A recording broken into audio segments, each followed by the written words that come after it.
Chapter 11 Falling Further The sun was high in the sky and there wasn't a cloud in sight.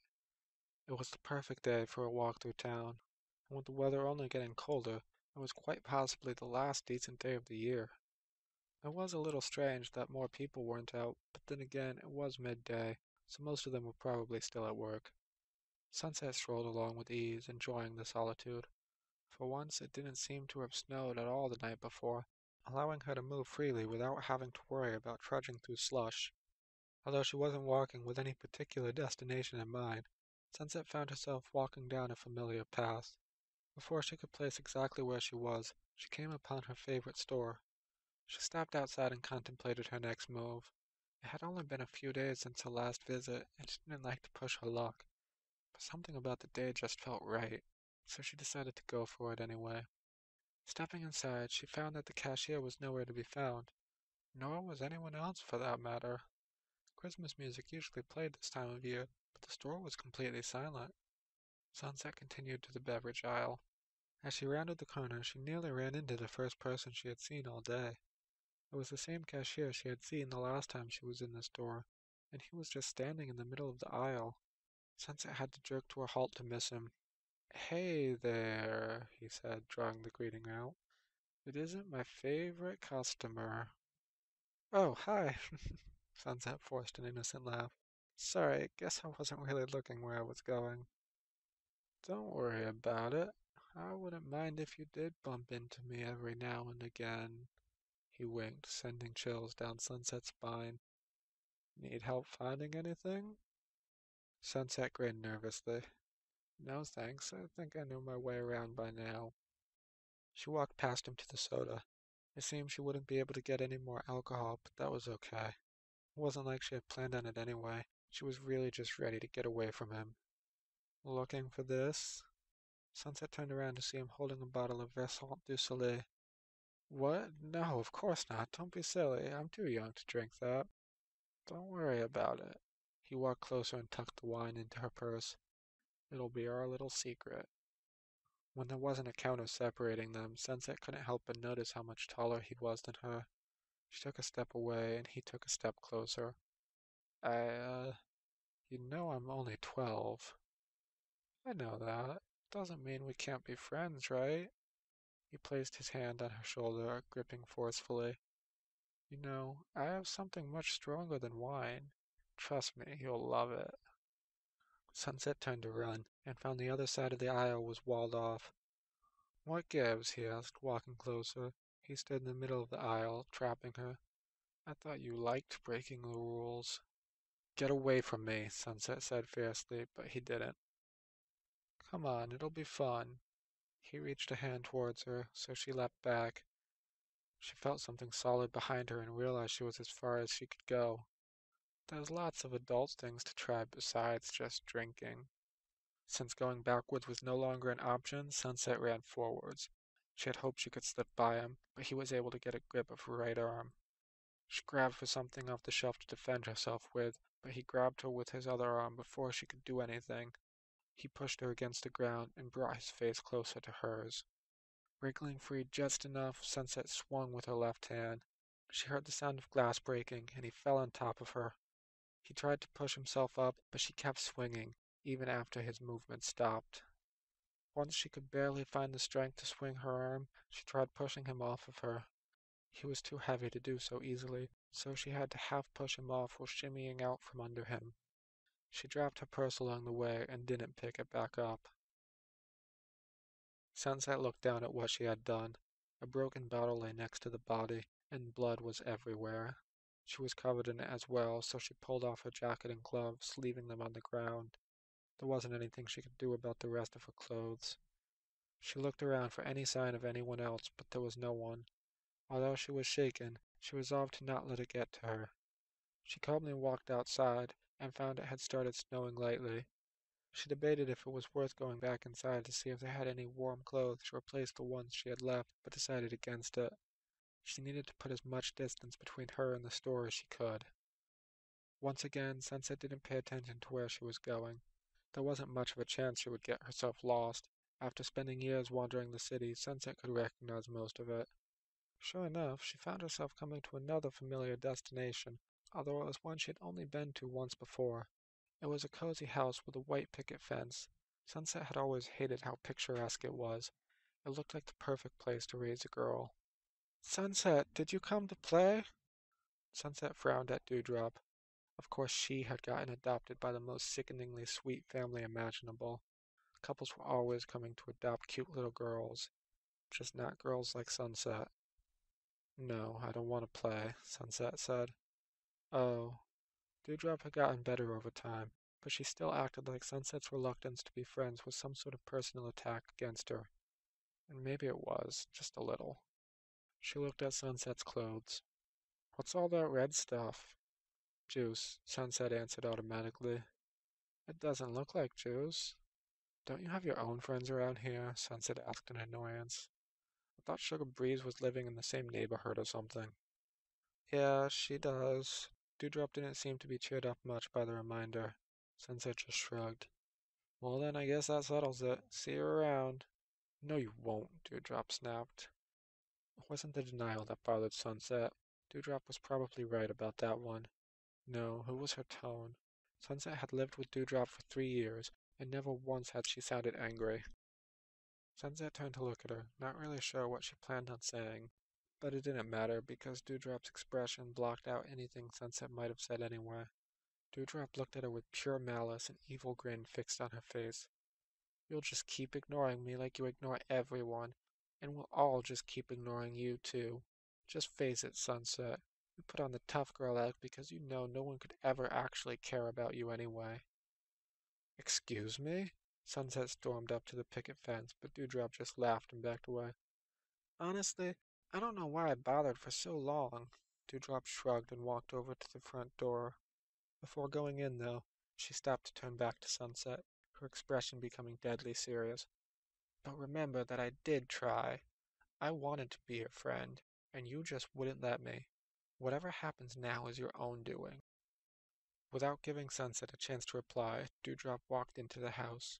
Sunset could even hear her new parents' excited voices greeting her. The snow was picking up, so Sunset went back to walking. With the weather getting worse and her not having a jacket or gloves, she knew she ought to just head back to the orphanage, but there was still more to do. She wasn't sure what, but she knew there was something. Sunset almost walked past the next memorable building she came across. It had been years since she had been there, after all, not to mention that it had fallen out of repair to the point of almost being unrecognizable. But there were some places she would never forget. Parts of the wall were missing, so Sunset didn't bother with the door as she stepped through. She looked around the dilapidated reception hall of the psychologist's office she had once visited every week. It looked like it had been abandoned right after she had last seen it, with everything still in place. Weather-worn furniture lay in pieces on the ground, mixed in with books and documents that had long since fallen off of shelves. Sunset ignored everything she saw and walked deeper into the building. She wasn't sure what she hoped to find, but she followed the familiar path towards Crystal Clear's office. Unlike most of the building, the door was still in one piece. She tried pushing it open, only to find it was locked. Deciding there was nothing else to be done, Sunset turned to leave. She stopped when she heard the door open behind her. Sunset, you're late for our appointment.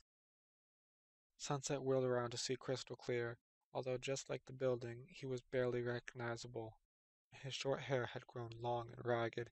He looked sick and sounded even worse, and his expertly kept suit was in tatters. Jesus Christ, what the fuck happened to you? Crystal Clear flashed that same smile that made him so easy to trust before. It didn't have the same effect now that the few teeth he hadn't lost were stained yellow. You did. Sunset began backing away from him. At least he didn't seem intent on following her. What are you talking about? I haven't done shit to you. Crystal Clear sighed and shook his head. Still in denial, I see. I had hoped you would have made more progress by now. Really now, Sunset, what did you think would happen after the stunt you pulled? I lost my license, and with it, my job. I couldn't afford my house, my car, my son. I lost everything because of you. That wasn't true. It couldn't be. All I did was report on what you did. Oh, are you sure about that? Crystal Clear smiled again. Think back to what happened. You can remember that much at least. Ask yourself exactly what it was that I did, and I think you'll find the answer is quite different from what you want it to be. Sunset gritted her teeth and pointed at him accusingly. You were the one writing a book about me. Really now, Sunset. I was using you as a case study, yes. You were an important case for child psychology, and I could have done a lot of good, both for you and for other kids. Sunset narrowed her eyes. All out of the goodness of your heart, then? You're a smart girl, he said. He spoke as if every word he was saying was really just a part of the truth that Sunset had known all along. It probably was. People are inherently selfish. They do good things because it will get them recognition or because that's how they feel good about themselves. What matters in the end is that something good gets done. I did have a lot to gain from working with you, but so did the psychological community as a whole. Meanwhile, you had nothing to lose. My study would take years to conduct and would hardly have made you a household name. Just shut up already. No matter how you try to justify it, there's no excuse for the way you screwed with my head. Crystal Clear smiled. I think we're getting closer to what this is really about. You have to face the facts, Sunset. You know I wasn't responsible for those memories. Shut up! Sunset clamped her hands against her ears. I don't want to talk about that. But that's what it all comes back to, isn't it? That's what's really important here. Crystal Clear opened the door wider and motioned for Sunset to come in. Through the open doorway, she could see the room was covered in drawings of ponies. Tell me, Sunset, do you believe in Equestria? It was small, but Sunset felt it. As Crystal Clear finished his sentence, the world shook. Sunset ran away. She didn't have an answer for him. She didn't want to have an answer. The weather outside had worsened again, the falling snow almost blocking out the sun. Even once she was out of the building, Sunset kept running. She didn't know how long she ran for any more than she knew where she was running to. She just ran. After a while, she found herself somewhere she didn't recognize. After all the familiar sights, it struck her as a little odd. She was staring at a large maroon building, which curved in a U shape. A horse statue stood in front of the courtyard. It was clearly a school, but not one Sunset recognized. All the same, it filled her with dread. What is this? Sunset asked aloud. This is where the whole mess got started. Both the answer and the person who gave it should have surprised her, but neither did. Sunset just turned to Applejack as if she had been expected all along. What do you mean? This is as far back as you'll let yourself go, but you still gotta go deeper. Applejack held out her hand. It's okay, though. No one ever said you gotta do it alone. Sunset stared at Applejack's hand for a moment. Then she ignored it as she walked towards the school. Applejack fell in step beside her. I don't want your help, Sunset reminded her. I know you don't. So why are you still here? Because whether you want it or not, you do need it. Applejack gently placed a hand on Sunset's shoulder. They stopped walking, and Applejack looked up into the sky. Almost time. Sunset followed her line of sight to see the sun was going down. What happens when it sets? Applejack looked at her for a moment, sadness showing on her face. That's not a question I can answer for you. Sunset didn't say anything for a while.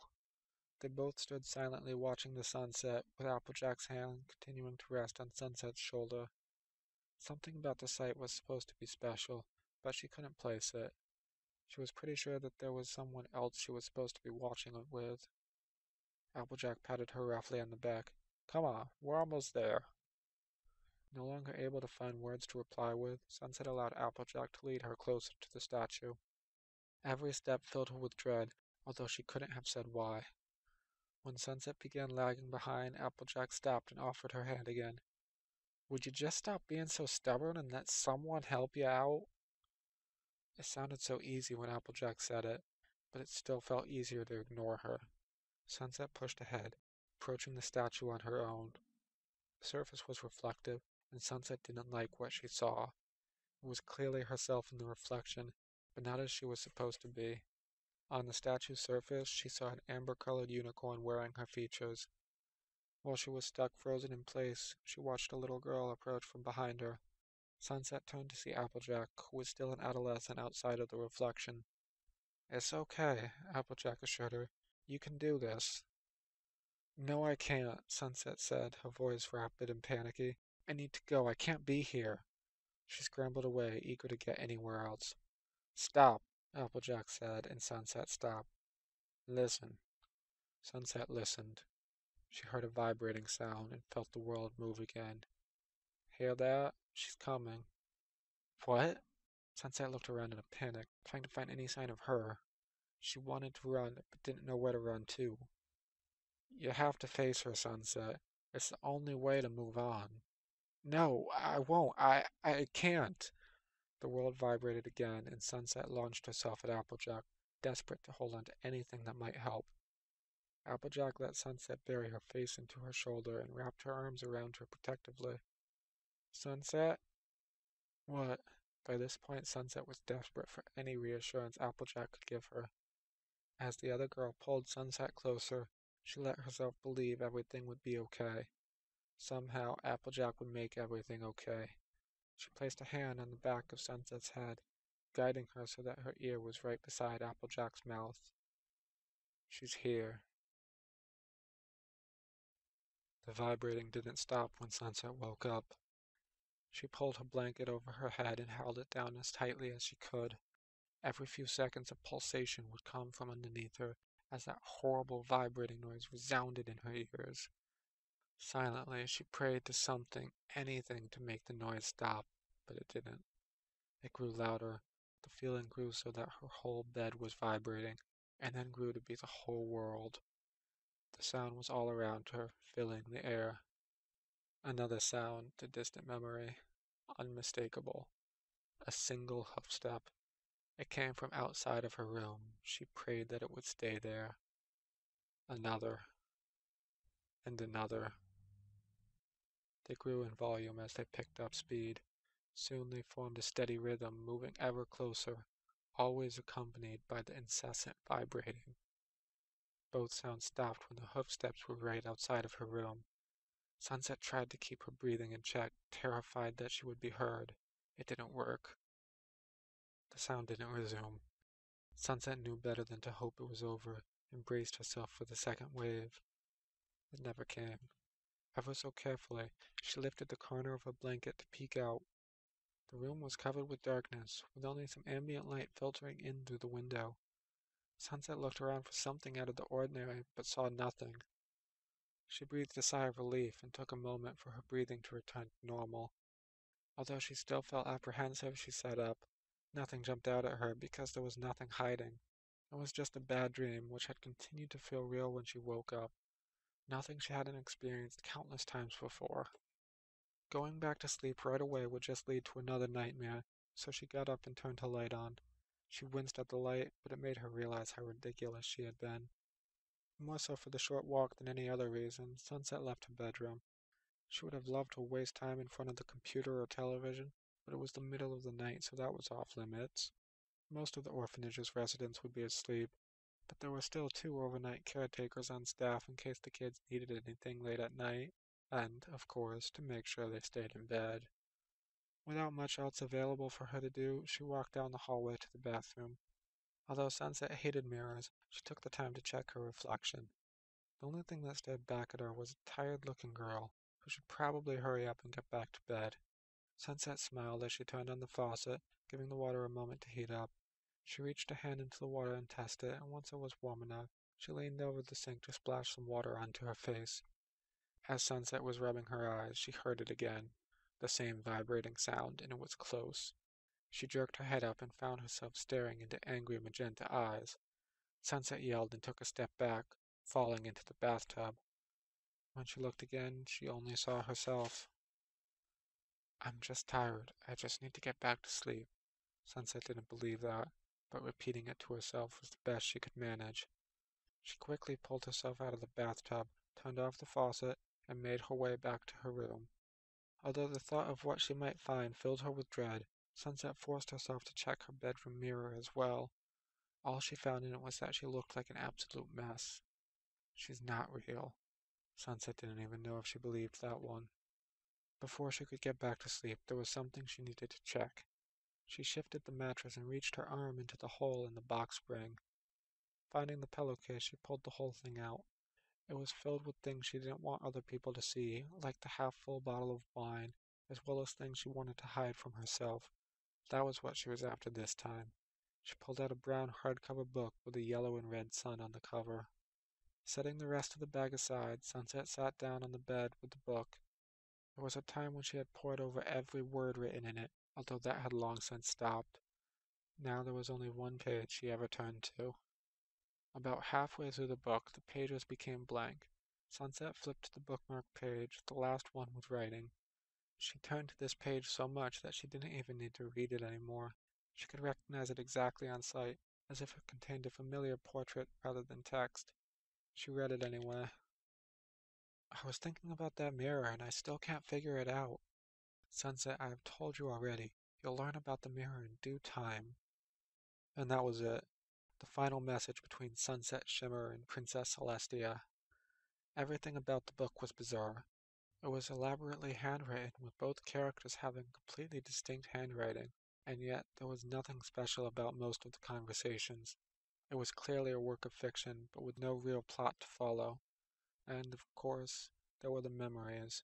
Sunset could remember things this other Sunset Shimmer had experienced, although it was plain they were not one and the same. The book featured a fantastical setting, with magic unicorns and immortal princesses. The book had plainly influenced Sunset to an enormous degree. She had been found with it in her possession, and the name Sunset Shimmer was sewn into the bag that was also found with her. She had taken Sunset Shimmer's name, and sometimes she felt like her entire life was controlled by the character. It wasn't hard to see what happened, although Sunset had no idea why it had happened. She must have read the book as a child, when she would have found the idea of being a magic unicorn very appealing. Then, for whatever reason, she found herself lost without any memory of who she was. Being young and impressionable, she had adopted the mantle of her favorite character and filled in the blanks with a story of her own creation. She stared at the book and wondered why she didn't just burn the damn thing. It had never done anything good for her, and maybe she would finally be free from the nightmares, free from her. Sunset Shimmer. Although the book in her hand never moved, Sunset could swear she felt a vibration. She dropped the book onto the floor and looked around wildly. Her eyes immediately fell into the mirror, which showed nothing. Not her, not her bedroom, nothing at all. A dim light appeared in the black pool that should have been her mirror, and the hoof steps started again. This time, she could tell it was not coming from outside her room, but rather from inside the mirror. Sunset sat paralyzed with fear. The hoof steps were close and getting closer, and there was nothing she could do. Whether from the book or from somewhere else, a horrible vibrating noise echoed loudly around her. The noise stopped for half a moment, then she appeared. A white face with angry magenta eyes staring at her from inside the mirror. Except it wasn't a mirror, not anymore, and it wouldn't hold her. A long white foreleg reached out from the blackness, stepping on top of the dresser. Things got knocked to the floor as she brought herself into the world. Next came her head, prismatic hair trailing behind her. Sunset Shimmer. Her voice was harsh as she came closer. A front hoof reached the wooden floor. Sunset broke free of her paralysis and lunged to the edge of her bed, reaching for something, anything to defend herself with. She found something hard and she threw it. She closed her eyes, not wanting to see what would happen, and she heard glass breaking. Then there was nothing. No hoofsteps, no vibrating, nothing. When Sunset opened her eyes, she saw a pile of broken glass where the mirror had been. She breathed a sigh of relief until she realized exactly how loud the sound had been. And sitting in the middle of the glass was the book. Acting without even thinking of what she was doing, Sunset leaped forward and grabbed the book. Somebody was sure to come running any minute, and she could not let them take that away from her. She felt a stinging in her hand as she grabbed it, but she ignored that. Without worrying about being careful and quiet, Sunset moved the mattress and shoved the book through the hole in the box spring. The mattress was barely in place before the bedroom door opened. Sunset turned to find one of the overnight caretakers looking wide-eyed at her in the mess. What the heck happened in here? I can explain, Sunset said, even though she wasn't sure how she was going to manage that one. She lifted her hands in an apologetic gesture and regretted it immediately when she realized one was bleeding. The caretaker noticed as well. Oh geez, here, let me take a look at it. He stepped into the room, but stopped as his foot hit something that made a distinctive clinking sound. An overwhelming sense of hopelessness came over Sunset as he bent down and picked up the pillowcase she had left out. All she could do was stare as he pulled out the bottle of wine.